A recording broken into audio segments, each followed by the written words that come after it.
noon on the dot. Hello, everyone. My name is Moira Nadal. I'm the Preservation Programs Director here at the Washington Trust for Historic Preservation. Thank you so much for joining us today for our free educational webinar, Historic Preservation and Building Performance Standards. This webinar is part of a series of webinars we at the Washington Trust are offering this spring thanks to the generous support of the Washington State Department of Archaeology and Historic Preservation and the National Park Service. We invite you to check out the full webinar lineup at preservewa.org/webinars. We'll also put the link in our chat. Before we get started today, just a few housekeeping items. Please make sure to keep yourself muted through the presentation today. We will leave 10 minutes at the end of the webinar for Q&A. If you have a burning question, you can either drop it in the chat and we will circle back to it, or you can wait until the Q&A window comes on and try to come off of mute to ask our speaker directly. We hope everyone will leave their cameras on if possible, but stay muted. And please note that this webinar will be recorded and posted online later this week. I want to introduce our slate of wonderful speakers who we are so fortunate to be hearing from today. First up, we will have Jim Lindberg. Jim is the Senior Policy Director at the National Trust for Historic Preservation. He has more than 30 years of experience in preservation, planning, and sustainable development, including 5 years as Director of the National Trust's Preservation Green Lab. Jim has led multiple nationally recognized preservation and sustainable development projects, including the adaptive use of a former dude ranch in Rocky Mountain National Park and the green rehabilitation of a historic school in Denver. After Jim, our next speaker will be Sean Deniston. Sean is the principal of Heritage Green Consulting, a preservation consultancy working at the intersection of historic preservation and sustainability. He brings particular attention to how sustainability policies impact the preservation of historic buildings and how to craft policies to limit harm to and even benefit historic buildings. His work is built on a career at the forefront of sustainability, decarbonization codes, and policy, and he's located right here in Washington State in Vancouver. Our final speaker is Luke Howard. Luke is a building performance specialist for the Building Standards and Performance Unit at the Washington State Department of Commerce, where he is currently the technical lead for Washington State's Clean Buildings Law. Luke has more than 20 years of experience in research, analysis, and implementation of building performance design strategies, codes, and standards in the Northwest. With that, I will happily pass it over to Jim. Hey, thank you, Maura, and Washington Trust team. Again, Jim Lindberg, Senior Policy Director at the National Trust. I'm joining you from Boulder, Colorado. Really appreciate everybody tuning in today for a topic that can be a bit wonky, but is also very important. And fortunately, we've got two great speakers who can, number one, break down the wonky part and help us understand how building performance standards actually work. And two, I think help us understand why building performance standards are an important way to advance two public policy goals that are, I think, too often portrayed as conflicting.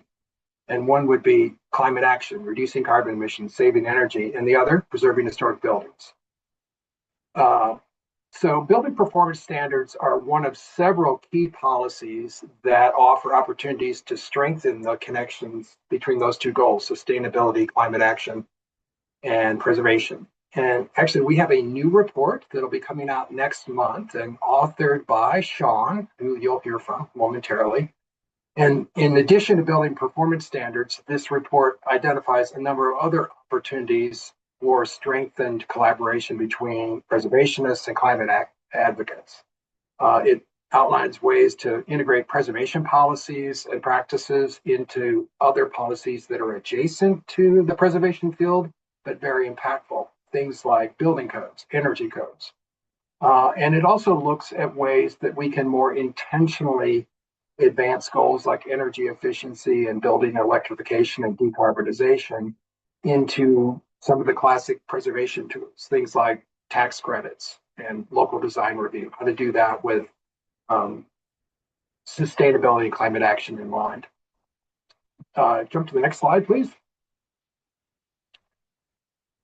So the report will be released later next month. And then also next month, we'll have a joint webinar that's going to be hosted in collaboration with the American Planning Association on May 29th that will again feature Sean talking about building performance standards. So if you didn't get enough today and you want to dive deeper, please join us for that at the end of next month.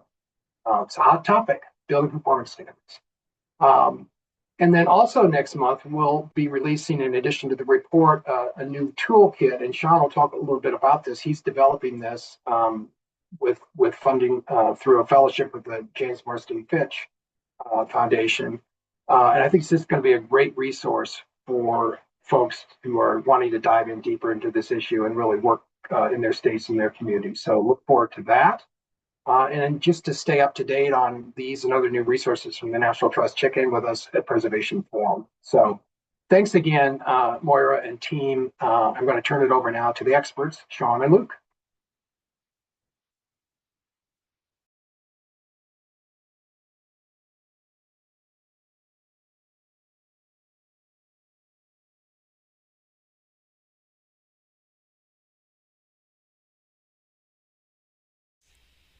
Sean, you're muted and you might want to switch which presenter mode you're in. There we go. Is that better? Perfect. All right. Hey everyone, I'm so glad to be here with you today. As Jim mentioned, my name is Sean Dennison with Heritage Green Consulting. I'm very happy to be able to actually work in my home state since a lot of the work that I do is national. I'll be talking about the fundamentals of building performance standards and some of the basic considerations for historic preservation. As Jim alluded to, I think one of the places that we want to start with is the idea that building performance standards can actually be a good thing for historic preservation. They really advance a lot of complementary goals, and so they're not something that we should be afraid of, but they do need to be pursued in a way that is really uh, compatible with historic preservation. This work that I'll be presenting on was funded largely by a mid-career fellowship from the James Marsden Fitch Charitable Foundation, but I also want to acknowledge that it builds on previous work funded by Southern California Edison and also the National Trust. So let's start really big. So what is a building performance standard? It's really any policy that requires all the covered buildings to meet a certain level of performance. So it's kind of broad because right now, as different jurisdictions are beginning to learn about what this policy really means to implement, they're kind of going in some different directions and there's a lot of diversity. But when we look at all of them, which I have done, I have reviewed all of the building performance standards that are complete in the United States. We kind of see five basic components emerge, and we can look at those components to understand how a building performance standard works and how that would interact with historic buildings. And we're going to start with, well, what buildings are actually covered? Because even though they could apply to all buildings, none of them do. Right now, what we are seeing is that building performance standards are using both building size and building type as a way to limit the number of buildings that these apply to. So you can see here some charts from where they look nationally. There's only one BPS in the entire country that applies to single family buildings, and even then only to rentals. A lot of them apply to multifamily, but it's really centered on commercial. But then there's also the size issue. And I think it's really interesting to see that we have kind of these two spikes right around 20, 25,000 and 50,000. Since most of you are in Washington, I'm sure that should look really familiar because that's Washington certainly falls into line with those. Some of them, though, are very large. And so these don't capture all buildings, only certain types and only certain sizes. The next key component of a BPS is the metric. How are we measuring the performance of a building? And if we look nationally, we can see that energy use intensity, EUI, is right now the most common. Energy Star is another common one. However, it's usually paired with you can either do Energy Star or you can do EUI. And More of the recent ones are going to carbon, so carbon use intensity. So they're looking at emissions, and that seems to be the trend lately. That really connects a BPS more fully to climate goals. And so that's why we're seeing carbon emerge. However, it is a little bit more complex. But you can see this is the metrics for performance. So once you know what the scale is, the next big issue is, well, what's the target? What level of performance do you need to meet? And here we see also a lot of diversity. Here's a table from Washington's Building Performance Standard based on EUI, and you can see that there's a number, an amount of energy per square foot per year of the building that you need to compare against. This is what's used in Denver, a lot of other jurisdictions. When we look at something like an EUI score, you can see that they kind of fall on 50 and 75. For those of you who aren't familiar, an Energy Star score compares your building to a big data set of buildings and ranks you from 1 to 100, where lower is bad and higher is good. And so a 50 would put you right in the middle of that survey of national buildings, all the buildings in the country. 75 puts you in the top quarter, and that's where Energy Star says that the top performing buildings are. And then the next component is compliance. So how do you comply with the BPS? Now, you might say, well, didn't you just say you meet a target and that's how you comply? In general, that's how you comply, but a lot of building performance standards have some kind of alternate compliance method that you can use. Washington's a little bit different, and we'll talk about that in a minute, but we can look at my old stomping grounds of Philadelphia for an example of how really diverse this can get. They have lots of ways that you can comply with their BPS, and their BPS is actually a less stringent one. So this makes sense that all of these different ways that you could comply. It's not just about necessarily meeting that target. Some cities have a percent reduction from where you started, recognizing that maybe you started in a really good place and we still want to improve a little bit, or maybe you started in a really bad place and we're not going to ask too much of you. And then the last component is the enforcement. And we see a diversity of means of enforcement. Some are fines, so this is cash money that you're going to have to pay. This might be based on how close you got to the target. Maybe there's a dollar amount attached to each point of EUI or CUI that you didn't achieve. It might be the number of days that you're out of compliance, so it doesn't matter how badly you miss the target. All that matters is how long you miss the target. It might go through just a code violation process, just like any code violation that might sit on a building. There might be civil penalties, so you can actually attach some minor criminal charges to this. There are it's usually not a big thing, but this does exist in some places. And then the last one is remediation. You miss it, well, then what you have to do is fix it. And that's what we see in Washington State. If you miss it, there is a process for bringing your building into conformance with the target. And I wanted to highlight something here because sometimes the lines can get a little bit blurry. Um, in Washington State, we have this process of remediation. Some other BPSs use that exact same process as a compliance alternative. And so even though they look the same, they serve a different role within the process. Some jurisdictions have fines as a penalty for missing the target. There are other jurisdictions that have a fee that is classified as a compliance alternative. You can pay a fee instead of meeting it. Functionally, it looks the same, but the optics on these can look very different. And so sometimes when you will look from one jurisdiction to another, you'll see similar structures serving a different role. And that's part of where we are right now with building performance standards is we have this big diversity in how they operate and how different jurisdictions are structuring them. So that's the fundamentals of a BPS. And there are a lot of particulars that go, even deeper than this, get into some of the fine weeds. There is actually, I have an article coming out in the Association for Preservation Technologies bulletin. If you're a subscriber, your special sustainability edition should be in your mailbox that gets into some of these weeds. And as Jim mentioned, there is a toolkit that's going to be coming out that also gets into some of these weeds. So then let's think about what are the implications for historic buildings? How do these interact? These different fundamental pieces interact with historic buildings. Well, interesting. The first part is what a historic building even is.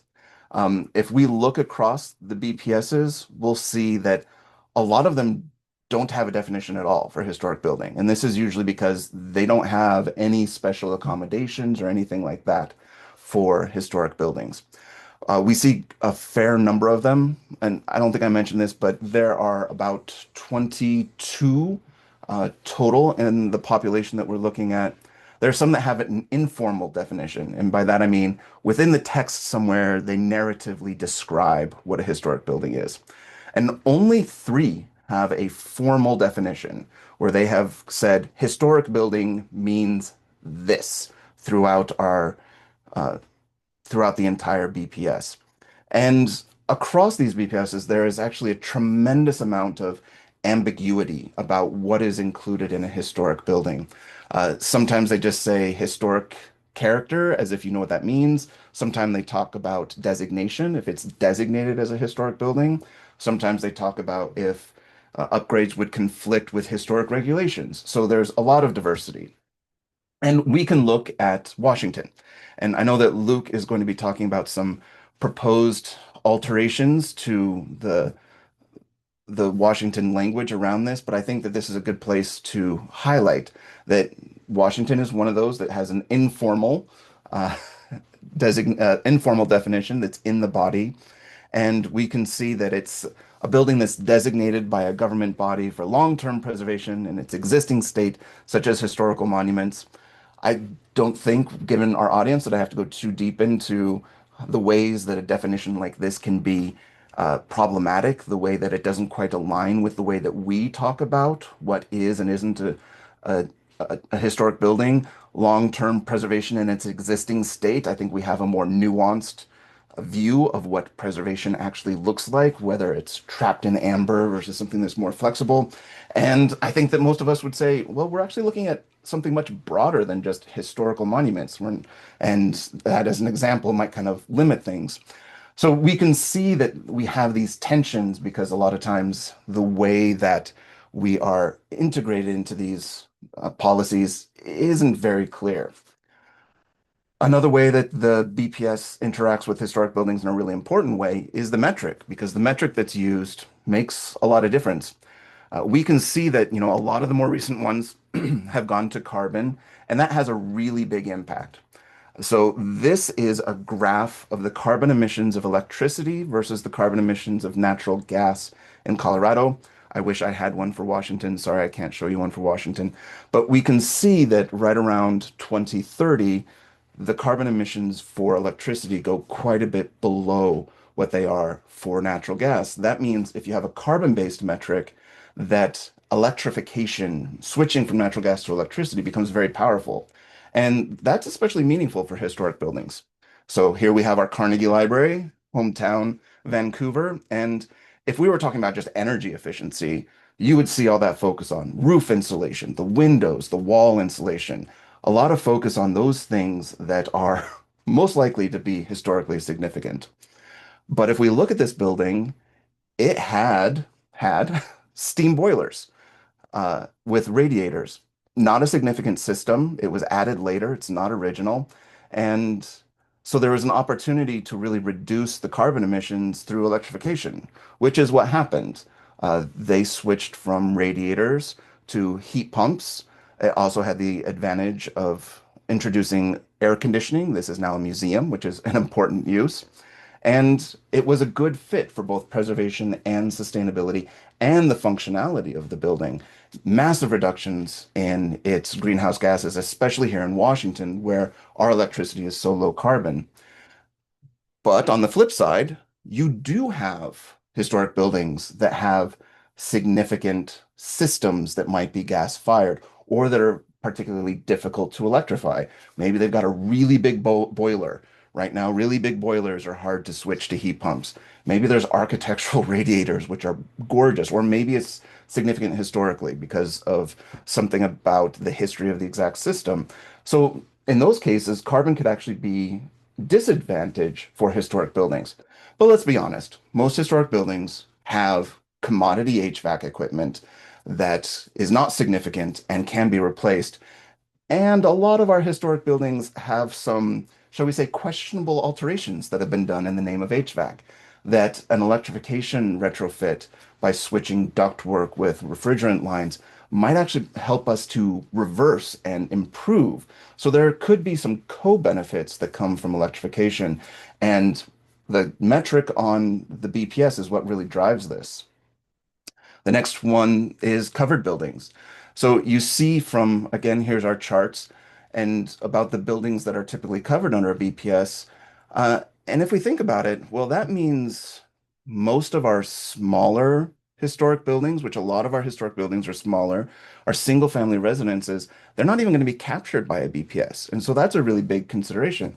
So, for example, here's a church that I worked with here in Vancouver, the McLaughlin Heights Church of God, the oldest African American congregation here in the city, and it's smaller. It wouldn't meet even tier two in Washington state. And so that size becomes a really big thing for you to consider as are these historic buildings even going to be affected? Now, I do want to bring up one thing, which is the idea that exceptions, exemptions are basically bad. And the report that's coming from the National Trust gets into that more for the reasons why exemptions for historic buildings are actually bad for the preservation of historic buildings. It's kind of too big of a topic for us to get into today. But what is really different is accommodations. So, how do you accommodate the specific needs of historic buildings within BPS? Again, if we look at all the BPSs that are out there, only a handful have a specific accommodation for historic buildings. Luckily, Washington State is one of them. There's only one that has an exception for historic buildings, and that's Maryland State, and it creates some interesting things. But none of, the majority of them have no accommodation for historic buildings.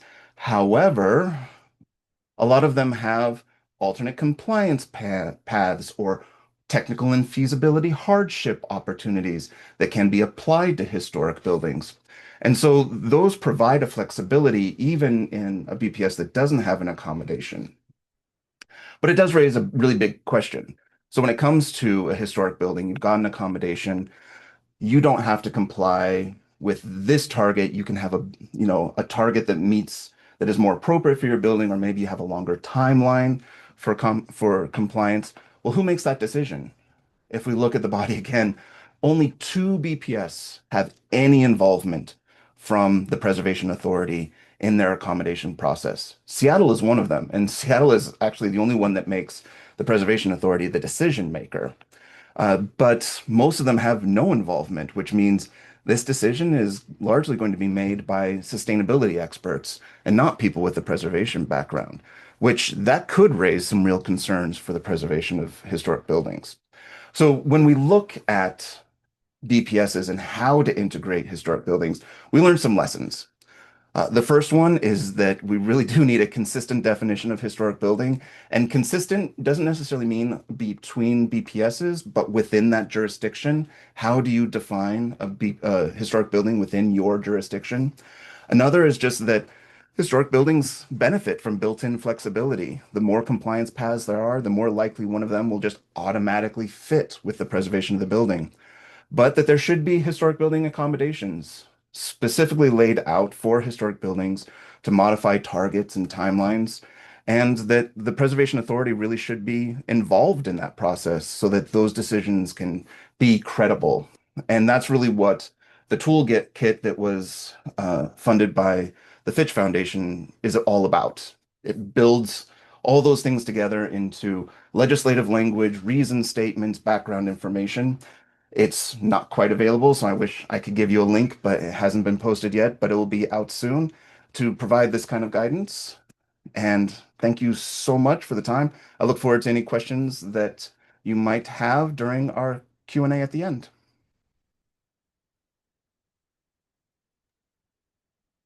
Nice work, Sean. Thanks for setting me up so well. It's nice to have the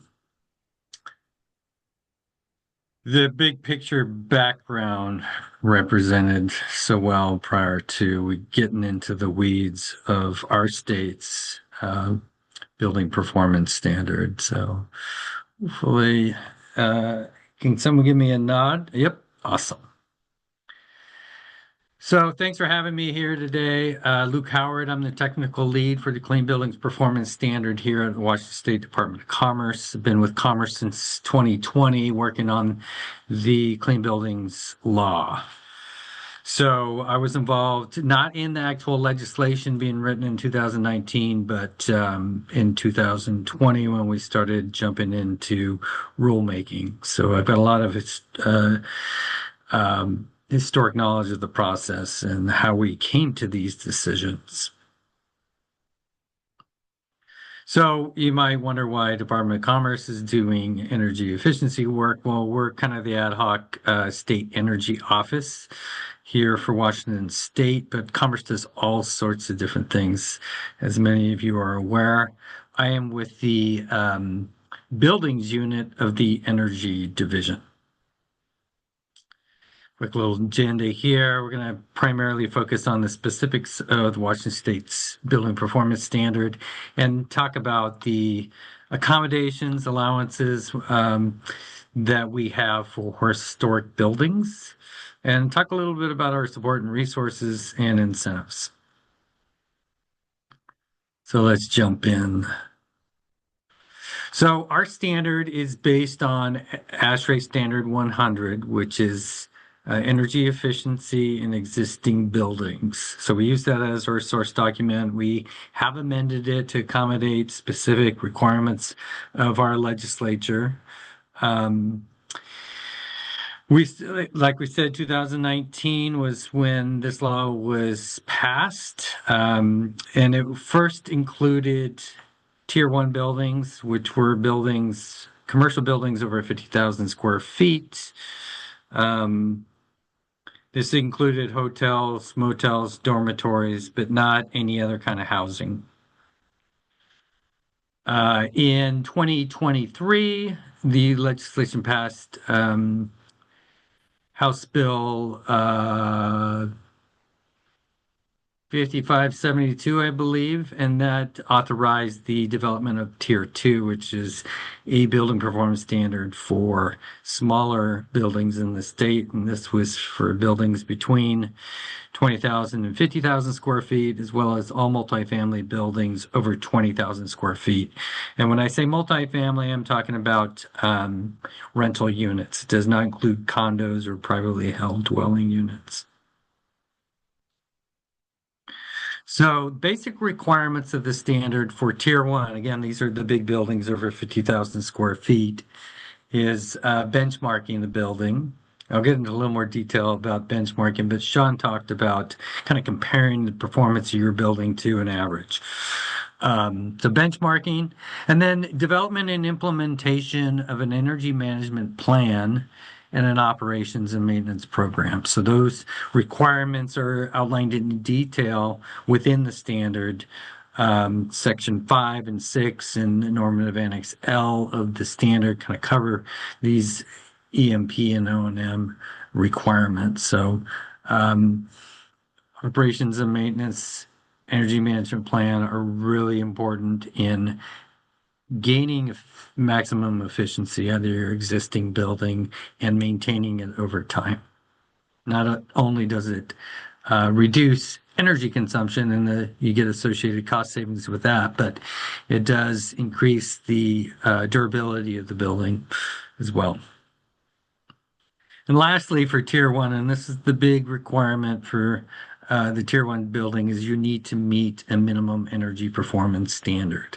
And currently, as the rules are written, there are two pathways. Either you meet the energy use intensity target or the average, or you participate in the investment criteria, which means you do a high-level energy audit, an ASHRAE Level 2 energy audit, evaluating all the major equipment and systems in the buildings, identifying which equipment systems could be replaced with energy efficient measures, and then doing a life cycle cost analysis associated with those identified energy efficiency measures to determine whether it's cost effective to implement those or not.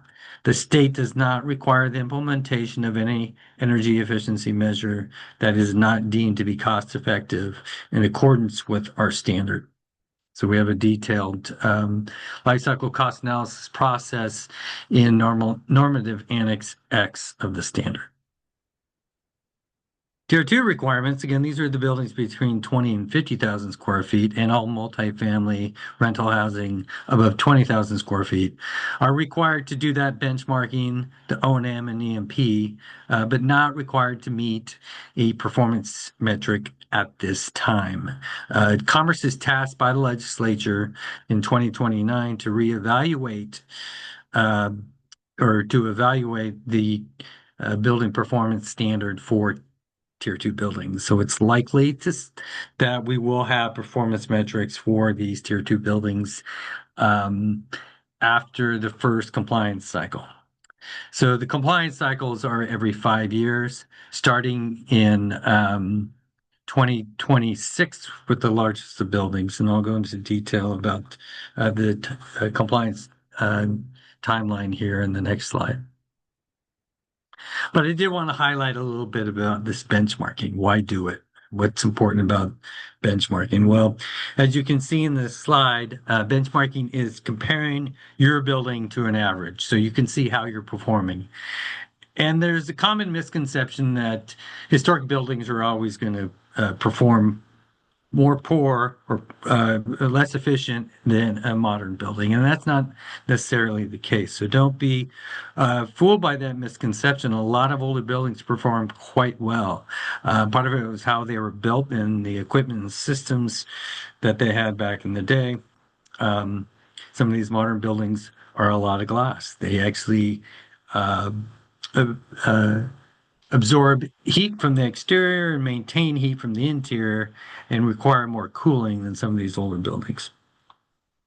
Um, Seattle, City of Seattle has had a benchmarking program for at least the last decade, and they've been able to track the performance of buildings in the City of Seattle. Um, and it from their data, you can kind of see they've got a great interactive map that you can go to. If you go to City of Seattle benchmarking program maps, you can find an interactive map where you can find specific locations and check out their energy performance. It's color coded, so I believe like the green ones are the best performing ones, the red are the worst performing buildings. But it's interesting to see maybe some of your favorite historic structures in downtown Seattle might not be performing as poorly as you think. A lot of it has to do with how well the building's maintained as well. So operations and maintenance programs and energy management plans are essential in a well-performing building, whether it's new or of historic nature. So when we benchmark for the Clean Buildings Performance Standard, what that entails is creating an Energy Star Portfolio Manager account. This is a free program offered by the U.S. EPA. So you can access this website, enter your building data, including your utility provider and your account number. That information is then shared with the utility and they automatically upload your energy data into this program and it helps derive the energy use intensity for your building. So how does your building really perform?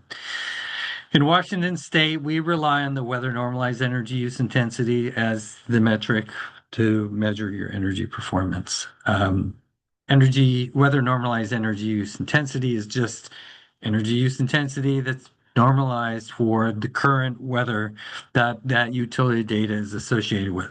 As you know, some years are cooler or warmer than others. So this is a mechanism within the Energy Star portfolio manager to kind of normalize it to an average meteorological year. So just if you come up on your date of compliance and it was an extremely um, cold year, you're not going to get penalized for that. It's going to average it, normalize it based on averages. The energy use intensity target, or the average for our region, is derived within our Clean Buildings portal. So it's our own database, which will have all your building information in it.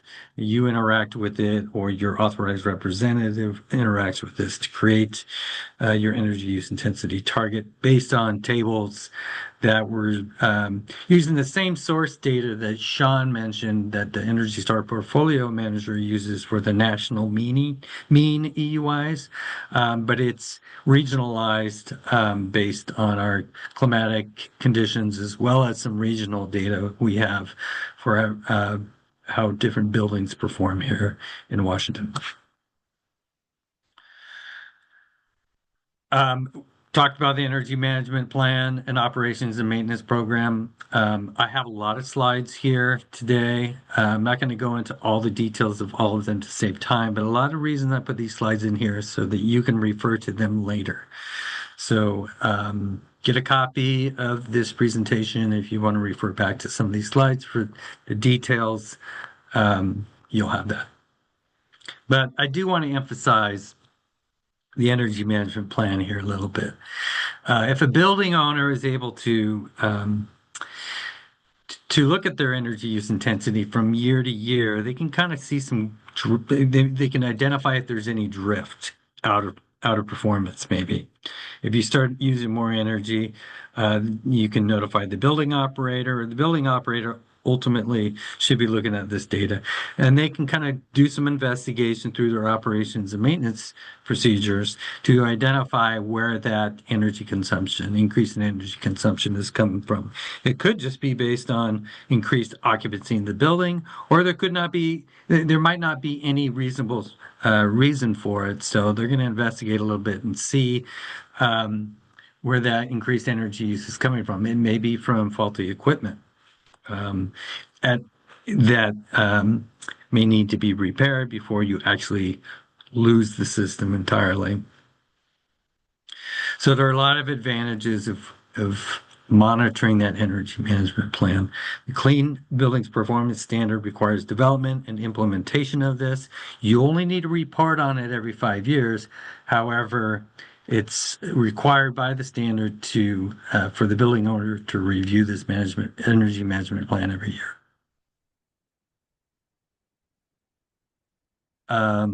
Okay, compliance pathways. I mentioned the two compliance pathways currently for the Tier 1 buildings, the energy use intensity target or the investment criteria. I don't want to get into too much more detail about that. I think I've covered that pretty good um, for the time that's allotted, but I did want to spend a little time on our new proposed compliance pathways. So we're broadening the pathways that one can choose to meet the energy performance metric.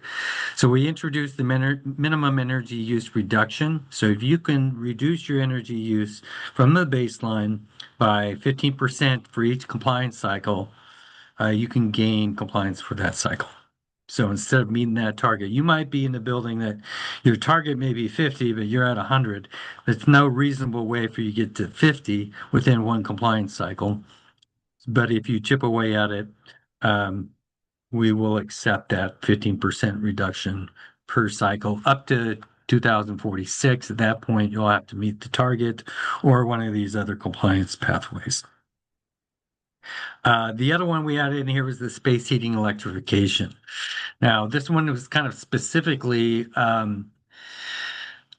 proposed in order to address Seattle's building efficiency or building emissions performance standard, which is going to require electrification of their covered buildings.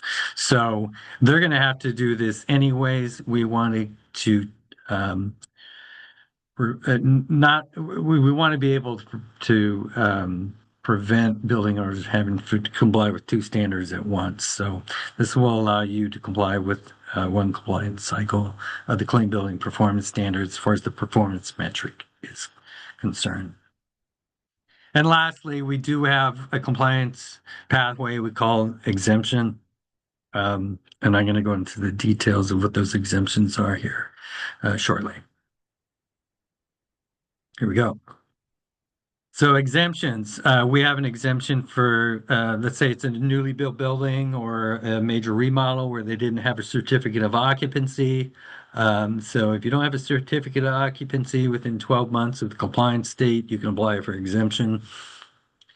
If less than 50% of the building is occupied, and this isn't what we mean by this is kind of a financial hardship exemption. If you're a building owner and you can't get tenants in more than 50% of your conditioned floor area, we can allow for an exemption for that compliance cycle.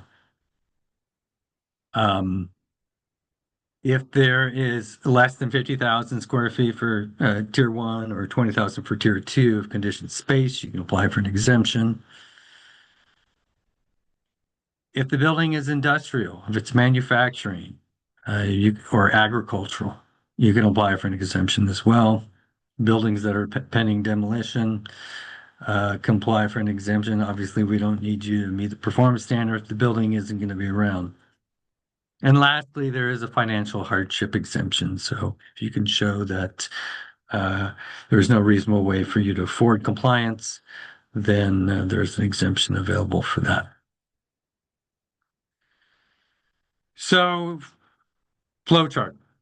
I'm not going to go into too much detail here. You can look at this on your own when you have time to peruse it, but this will kind of show you the various different compliance pathways. Outlined in the red boxes are the proposed alternative performance targets. So those aren't codified yet. We hope to have that codified by July. If you're interested in looking at those proposed amendments, please go to our website and you can you can download a copy of the proposed amendments. Tier 2 is much simpler. You're just benchmarking. You're implementing the energy management plan and operations and maintenance program. So, and again, there are some exemptions for tier 2 as well. Compliance schedule. So for tier 2 buildings, those smallest of buildings that don't need the performance metric, July 1st of 2027. For the tier 1 buildings, it's graduated over time based on the sizes of the building. So we have our first mandatory compliance dates coming up here, June 1st of this summer. And those are for all buildings over 220,000 square feet. We have a middle cohort of compliance date is the same as their tier 2. It's in the summer of 2027, just a month apart. And those are for buildings between 90 and 220,000 square feet. And lastly, the smallest cohort of tier 1 buildings between 50 and 90,000 square feet are scheduled for compliance on June 1st of 2028. So those compliance dates are coming up. The standard was developed in 2020, notified building owners in 2021. Did our best to notify building owners. If you didn't receive a letter and you're within one of these size brackets, give us a call. It may have gotten to the wrong address or the wrong person. So far today, we have had 1,530 compliance applications for both Tier 1 and Tier 2. Some of them have been exemptions. This slide kind of presents all the data for you. If you're curious about that information, it is interesting to some of us data folks. So take a look at that when you get the chance. But I really wanted to spend some time on the historic building protections within the standard. So there is no blanket exemption for historic structures here in Washington State. However, it is clear within the standard in several places that no individual requirement needs to be met that would compromise the historic integrity of a building. So whether that's window replacement, facade, roof lines, all that kind of stuff that Sean had mentioned, that's protected with an allowance in the state. And I'll tell you how that works here. So if you do have, let's say, a historic building, and in order to meet the energy use intensity target or an investment criteria, the standard, the energy audit has shown that, well, replacing the windows is a cost-effective energy efficiency measure. Well, if that's proven to compromise the historic integrity of the building, you can just identify that within your audit. And you would need to show that your building is on the National Register for Historic Places, the Washington Heritage Registry, or have a preservationist from DAP identify it as either a historic structure or eligible for a historic registry. And we'll say you're good to go. Again, the state does not want to compromise the historic integrity in of these buildings in the name of the Clean Buildings Performance Standards. Fortunately, there's all sorts of other measures that we can perform on a building to make them energy efficient that does not compromise the historic integrity. We have some proposed language in the new rules that it kind of reiterates and clarifies that a historic building does not need to implement any measures required by the standard that would compromise the historic integrity. So it may be that the only identified energy efficiency measures that are cost effective would compromise the historic integrity. In those cases, all you would need to do is implement the energy management plan, operations and maintenance program, as well as benchmark the building. We do have provision, which we call conditional compliance, which allows a building on a little extra time to comply with the standard. Um, This provision is soon to be somewhat irrelevant in our state because of the proposed language for in the next slide, which has to do with extensions. But if you benchmark your building and implement the EMP and O&M and all the required energy efficiency measures by the compliant state will give you extra time to measure and verify that you meet the energy use intensity target or energy savings required by the standard. It's a little for a lot of building owners, it'll be a little bit difficult to get those energy efficiency measures implemented by the compliance state. So the legislature has authorized and required Commerce to provide extensions. So we have that language, proposed language in our new rules. So whether you're a historic building or not, you can take advantage of these 2-year extensions if you benchmark the building and implement that energy management plan and operations and maintenance program by the compliance state. Quick little information on, well, do we have any case studies of historic structures in the state that are on the path to comply with the standard? You probably recognize this campus here. A lot of historic buildings on our Washington's Capitol campus. They have submitted a plan to Commerce for them meeting this standard through decarbonization of their district energy system, but they will be meeting the energy use intensity of the standard without compromising the historic integrity of any of these buildings.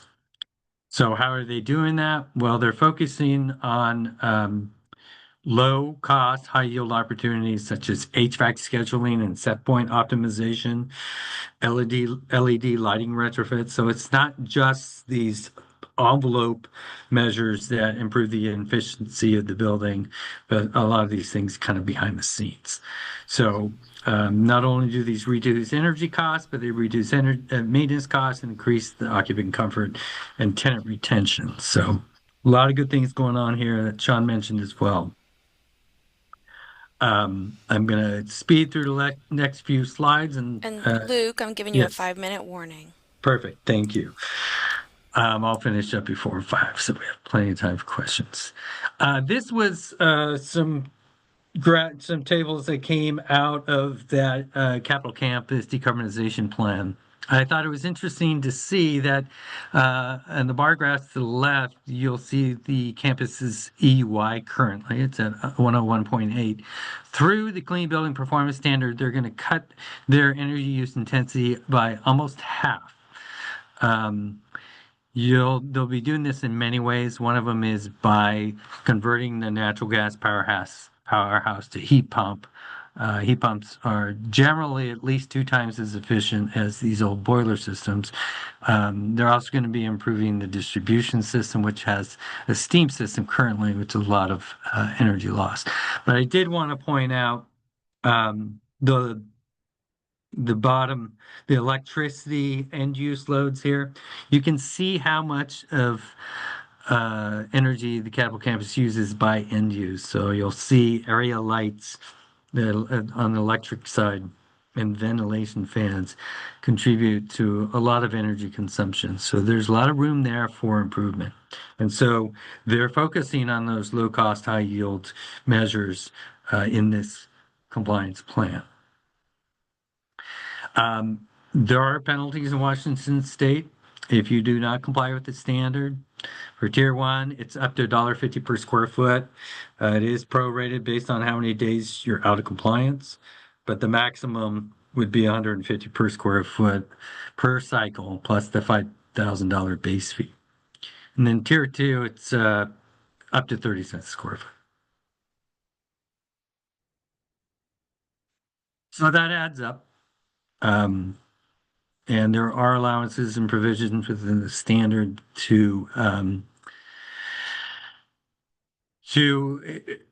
make to assure that compliance is deemed to be cost effective. We do have some funding out there for buildings. We have early adopter incentives for our Tier 1 buildings. It's up to $2 per square foot, plus a little bonus if you go beyond compliance. 5 cents per kBTU, and we also offer 30 cents per square foot for your Tier 2 buildings to develop and implement that energy management plan and operations and maintenance program. You can hire that out, and this incentive can pay for most of that. In a lot of conditions, it'll pay for more than that, depending on how large your building is. We also got grants and incentives. We are going to be sending out another RFA here in a few months for energy audits for buildings. So keep an eye out for that. You can go to our Clean Buildings website, subscribe for our email bulletin, and you can be updated on any new grants or incentives, as well as the process in the of our new rule developments or anything related to the Clean Building Performance Standard. And we do have a help desk, so please email us if you have questions. We do all sorts of outreach and education and customer support here in Washington State. Our website has a plethora of useful information. It could be a little daunting and intimidating to find all that stuff, but give us a holler. We'll help point you to the right resources. All right, just right under your 5 minutes. Okay, thank you. Can we do a quick informal round of applause for our speakers? Thank you all so much. We have 2 questions so far in the chat. I'll read them out while the rest of you come up with some questions. Aaron's made it 3. So, from Michael Hauser of DAP, who is determining if required performance standards do not compromise historic integrity of buildings over 50? Yeah, for Washington State, we would require historic preservationists of some sort to sign off on that. which is ironic because it would be, I think, you, Michael Hauser, who is determining that. Okay, a question from Patty. How are we to keep up with all of the electrical demand if we move everything off natural gas? States like California are already having trouble with this. So I can probably answer that. I think one of the things to keep in mind is that there's a difference between grid capacity and grid generation, so how much power you produce. And the bigger problem is for most places is grid capacity, and that's certainly the problem that like a lot of people will see on their individual house if they want to go to a heat pump. But the reality is that our grid is driven, even in a place like Washington, a lot of the times by the summer loads, by the air conditioning. So the capacity of the grid, how big the pipes are, in a lot of cases is already there. And moving, more load into the winter time is generally not an issue. There is still, you have to match generation for it, but uh, in general, that's not really an issue just because of the way we build our grids. And in fact, in some grids, electrification of heating loads can help because it fills up some of that unused capacity during the winter and can actually bring some costs down. When we look at kind of grid impacts, electrification is not a big one at the grid level, even if it can be a big one at the building level. And data centers are basically dwarfing everything anyway. So that's the thing that's going to drive our grid capacity much more than electrification does. Okay. And stay off mute, Sean, because I think this next one might be for you too. Okay. From Aaron Doherty of Seattle Department of Neighborhoods, if it's the Aaron I'm thinking of. How does, quote, historic building apply to contributing buildings in National Register and local historic districts? So actually, I'll default to Luke for Washington because that's probably what you want to know. And if he can't answer the question, then I have a default answer. Very collaborative. All right, Luke, you're up. Right. So how does historic buildings apply to contributing buildings in the National Register? So um, the way the Clean Building Performance Standard would look at it is if you could get a historic preservationist or DAP to say that this building is contributing to the National Register, then we would honor that.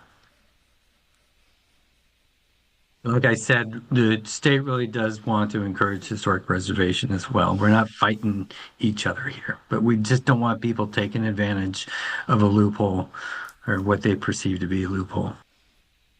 And, from a more national perspective, I think because of the little bit more general narrative way that Washington has phrased things right now, that would certainly be, if you are a contributing member of a National Register district or a state or a local district, that would be designated by a governmental body.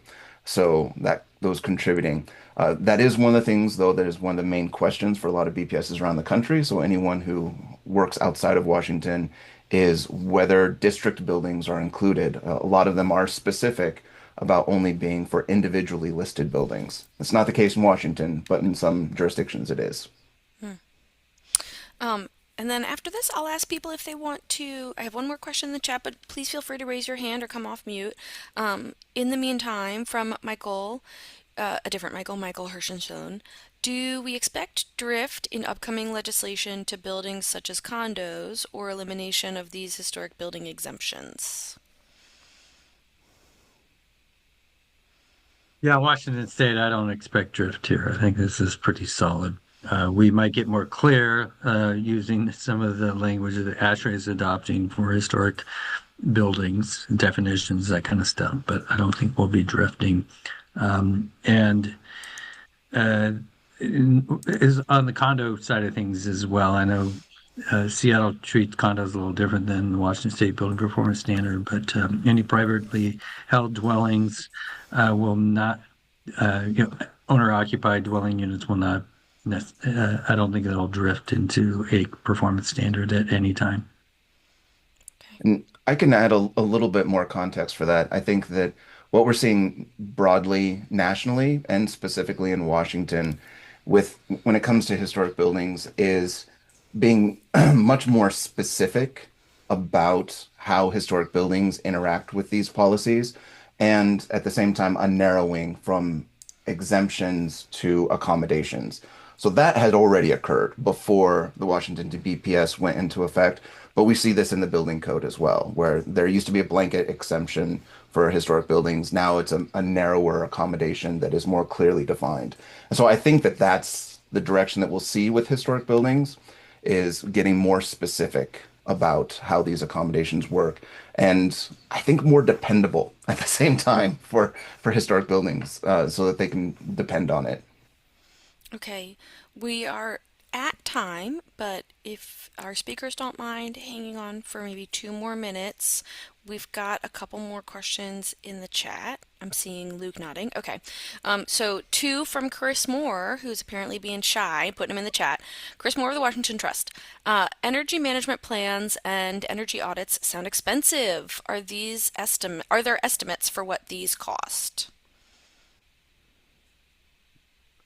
Well, I'm sure Sean's got a good answer too, but on the Washington State side of things, it's going to vary greatly depending on the complexity of the building as well as the size.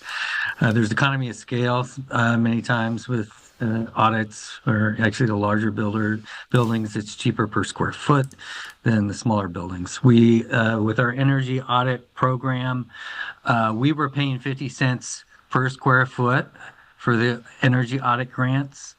And I would say 99.9% of the applicants were finding contractors that were doing it for 49.9 cents per square foot. So, um, Sean, I don't know. You got any information on that? I so I have some very real world information because I'm helping my local school on this. It's a private school, and what we are finding is that the compliance by participating in the program that largely covers the original compliance. I think one of the really interesting things is that the operations and maintenance plans is revealing something that our school should have already had. It's a best practice that we weren't following, and it was costing us money and has been costing us money for decades.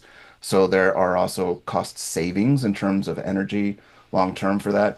And then for the audits, we were looking at the audit because we're pretty sure we're not going to make the the cutoff, but it's a smaller school, so we don't have to worry about that until the future. And smaller buildings, yeah, audits are going to be more expensive per square foot, but we're also not going to have to do this under this. It is a 50,000 square foot and above that would even be required to do an audit.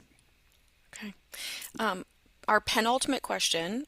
Uh, oh, never mind. Okay, we got three more, and then I'm cutting it off. Um, so next one from Chris Moore. Of the building performance standards programs in place, are there more that have been implemented at the state level or at the local jurisdiction level? So right now, local jurisdiction is far more common. There are 4 state BPSs and 1 county. So individual is far more common, and that is the real opportunity to get engaged is in the local ones. Well, outside of Washington, I think engaging at the state level is going to be the primary driver, unless you're in Seattle. Okay. From Michael Hauser, I'm only hearing language about state and national register designation or eligibility. Is it correct that local designation is not a waiver? In Washington State, local designation would work. It would be applicable to our allowance. Okay. And then last call, Aaron, you'll be our last question. I heard local listed buildings are considered historic buildings, and heard Sean say contributing buildings in local historic districts are considered same as individually listed landmarks. Did I hear and read that correctly? I would say for Washington, that is correct. If you're working on a different BPS, you may find a different situation. Okay. Okay. All right. Well, thank you all again so very much. This was a lot of great information and dense, and I'm grateful that you're giving us the opportunity to review the slides after the fact. So after this webinar, you'll receive a recording of this session for everyone who registered, and we'll try to figure out if we'll also have the ability to share out the slides in that same email. And we hope that you will join us for some of our upcoming webinars. We're figuring out the date for a session in May where we'll be talking about financing a historic tax credit renovation project. So thank you all again so much, and thank you to our speakers. Thank you, everyone. Thanks for showing up. Good questions. Thanks all.